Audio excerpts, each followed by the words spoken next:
আলহামদুলিল্লাহ শেখুল হাদিস ইবনে শেখুল হাদিস মুক্ত বাতাসে আলহামদুলিল্লাহ আল্লাহর রহমতে ঘোরাফেরা করতেছে। সকলে বলেন আলহামদুলিল্লাহ। আমার মনে হয় গতকালকের রাত্রে যে বৃষ্টিটা হয়েছে এতদিন কেন হলো না? যখনই নাকি একজন আলেম মুক্ত বাতাসে আল্লাহ রাব্বুল আলামিন খুশি হয়ে এই জমিনের মধ্যে বৃষ্টি বর্ষণ করছে। সবাই বলেন সুবহানাল্লাহ। কিন্তু আমাদের বেশি মাতামাতি করা যাবে না, বেশি অতি আবেগী হওয়া যাবে না, যার ফলে আরো বেশি ক্ষতি হতে পারে। এই অতি আবেগীদের কারণে এই বড় বড় ওলামায়ে কেরাম গুলো জেলের মধ্যে বন্দী থাকে, ঠিক কিনা?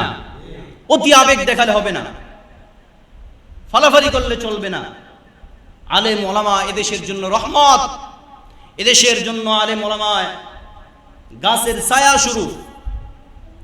যেই এলাকায় আলেম ওলামা থাকবে না, আলেম ওলামার অস্তিত্ব বিলীন করে দেওয়া হবে, মনে রাখবেন ওই এলাকায় গজব আসবে অতি শিগগির, এতে কোনো সন্দেহ নাই, ঠিক কিনা?